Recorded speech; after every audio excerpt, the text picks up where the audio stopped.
Hi everyone, Ate Myra here, and for today's video, how to get started with our CIMB Bank PH app.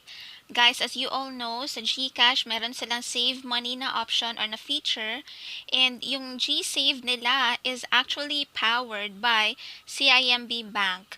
And ngayon, pag-uusapan natin yung CIMB Bank dahil a while ago this morning, guys, naka-receive tayo ng text from CIMB saying na kailangan ko daw mag-install ng CIMB app para nakalink doon yung ating G-Save account eh. Okay? So, if you want to know more about CIMB Bank at yung Gcash, G-Save, then keep on watching.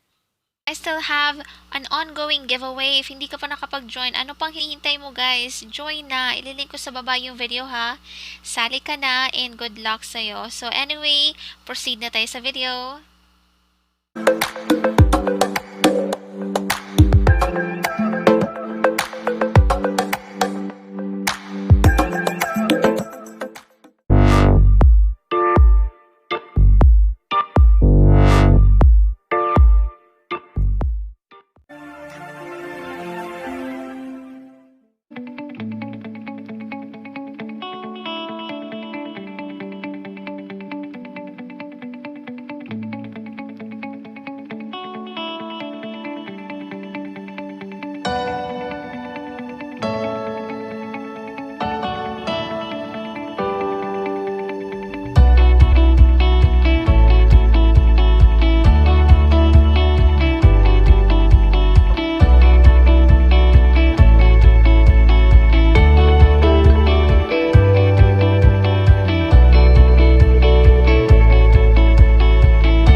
Okay, so guys, before tayo mag-start, pag-usapan lang natin na very slight itong CIMB Bank.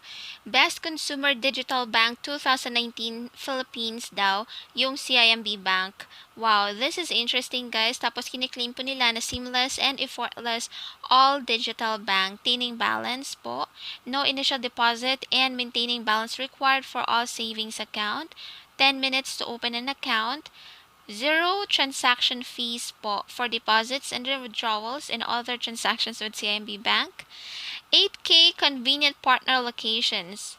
So, meron din silang, pwede din tayo makapag-withdraw for free sa 20K plus ATMs nationwide. And take note guys, meron po silang CIMB Bank Visa PayWave debit card. Ang haba niya. Pero, in short, meron po silang card. This is excited ako for this, guys. But anyway, eto, with Peso Net Octo by CIMB mobile app, users are able to perform online interbank transfers in Philippine Peso. Next, we'll be verified, guys, with a selfie check. So, upload lang natin yung photos of IDs. Isang ID lang naman. Pili lang naman kayo sa choices para ma-unlock po yung Octo's full feature. Next, ayun, yun lang siya. Next one, meron din silang pag-giveaway and meron din silang mga promos here, guys. And as you can see, ito guys, 4% per annum interest rate deposit to your G-Save account. Meron din silang mga products like UpSave personal loans, Fast account, G-Save account. So, as you can see, G-Save account, guys, from Gcash, right? So, maybe tap muna natin to. Maybe in the near future, guys, gagawa din ako ng videos more about this CIMB Bank app. Anyway, ito guys, 3% per annum rate, monthly interest payout. So, yung interest, guys, monthly po nating makikita. Yan. No maximum cap on deposits and no lockup period. And guys, exclusive for GSave account holders until December 31, 2019. I'm not so sure guys kung after December 31, yung interest rate will still be 3%. But let's see, 'di ba? Malapit na din naman mag end of the year. Anyway, GSave account po guys. Ito po yung features. Wow, ito 4% ano, tapos dito 3%. So, ano ba talaga? At yeah, let's get started with the CIMB Bank PH app right now. Okay? Okay, so naka-receive ako ng text from CIMB at sinabi dito na pwede ko nang ma-access ang GSave account ko sa CIMB Bank PH app. So, pinapa-download sa atin yung app, guys, at binigyan na tayo ng username at saka password. Tapos, i-install lang daw natin yung app na CIMB Bank PH. Okay, and also itong username at password, temporary lang siya guys kasi pag login natin doon, i-reset din natin yung username at saka password natin. So here, install na lang muna natin itong CIMB Bank PH. Then, let's wait. Okay, so andito na siya guys. Loading lang. And here, ang gawin natin, I already have an account kasi meron na tayong username and password kanina, diba? So, login lang tayo. Guys, login lang tayo. Tapos, ilagay natin dito yung username tsaka password na binigay sa atin. Next, login credentials. Ito guys, marireset na natin yung ating username at tsaka password. Follow lang natin yung instructions dito like 8 to 20 characters, at least one number, at least one uppercase, and one lowercase character, ganyan. And then for the password, and then enter din natin yung mother's maiden name, at saka yung gender natin, of course. So, enter lang natin. And then here for the password, guys, 8 to 20 characters, one number, one uppercase, and one lowercase character. Then, i-enter natin. And then, after that will be the verification na isi-send nila sa number natin. And then, after that, enter lang natin. Next, confirm natin yung email na binigay natin. So, isi-send nila doon at puntahan natin yung email later to verify or to confirm na yun talaga yung email address natin. To verify your email address, please click the link we've sent to the email. And then, ayan na siya guys. So, punta tayo sa email natin and makikita natin dito. Ayan, verify email. Tap lang natin yan. And that's it. That's all we have to do para ma-verify yung ating email. Now, we can go back doon sa CIMB Bank app. Ayan, enter lang natin yung 6-digit MPIN. Parang sa Gcash na may MPIN, ano. So, re-enter lang natin yan. And all done. You're now ready to use CIMB Bank app. Ayan. Pwede na guys. So, homepage lang tayo.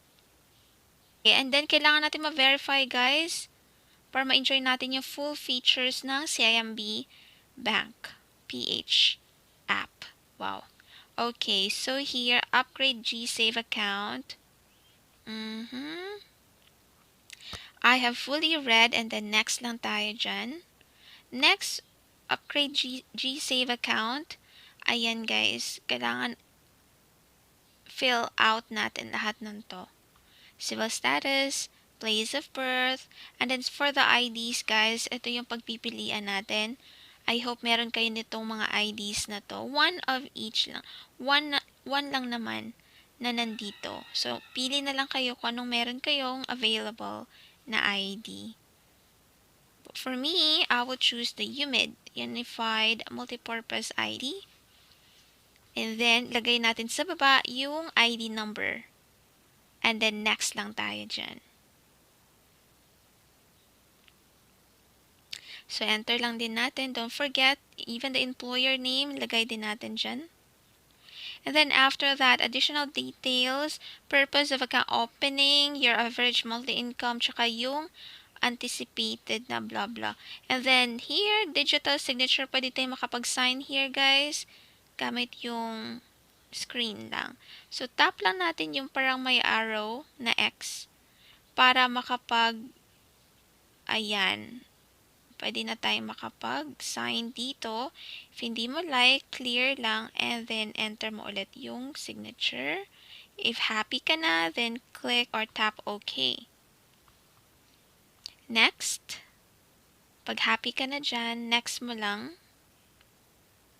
Or pwede din naman mag-take ka ng photo ng signature mo. Then for virtual verification, dito guys, grabe, parang PAYMAYA na kailangan, parang focus talaga yung face mo guys. Okay, so here's how it works. Take note before you begin selfie check. Kailangan may ID tayo. Okay, ito guys. Please make sure you have one of the following IDs with you. So, sa akin, UMID, pero you can choose any of these. And then, may liveness check din sila guys, parang sa PAYMAYA before. Okay, so let's start. Follow lang natin yung mga instructions. Okay, so guys, after natin maklik or matap itong let's start, then you will expect na wala tayong makikita because sa video, hindi ko alam, maybe that's for security purposes. Pero yung ginawa, after this let's start, ayan na siya guys. Ang ginawa dyan, ayun, as you can see, black lang siya. So, first na ginawa ay picture po nung ID niyo po. Okay, front at saka back. But you will be the one to take it here while doing it po. Hindi po yung picture na tinake po ninyo ahead of time. So, dito po sa process na to, gagawin yung pagtitake ng picture ng inyong ID and as well as, the front and the back. After ng ID, guys, yan na yung time na how do you say that? Liveness check po or yung face niyo po talaga, ifo-focus niyo po dun sa hulma. Hulma talaga.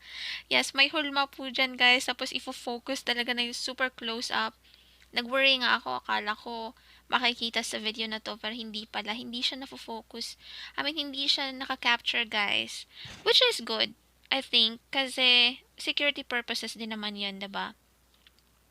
And then, after that, so, yun na guys. We have to wait. Sabi doon, we have to wait daw po na ma-verify po nila yung information na nasa ID and as well as your face kung ikaw talaga yung nasa ID. Ganun naman talaga, 'di ba? Parang same lang din ng PAYMAYA nung nag-upgrade. Okay, I don't know how long it will take pero let's see. Hold on. Ayan guys, tapos na tayo nung kanina. So, we have to wait daw 10 minutes. Ang bilis. Generate your financial report, track your spending habits, start planning, make your savings work for you. We like that. And let's see. Ayan, we're currently processing your application. Then let's see later guys kung na-approve na ba, na-verify na ba, or ano nang nangyari sa status.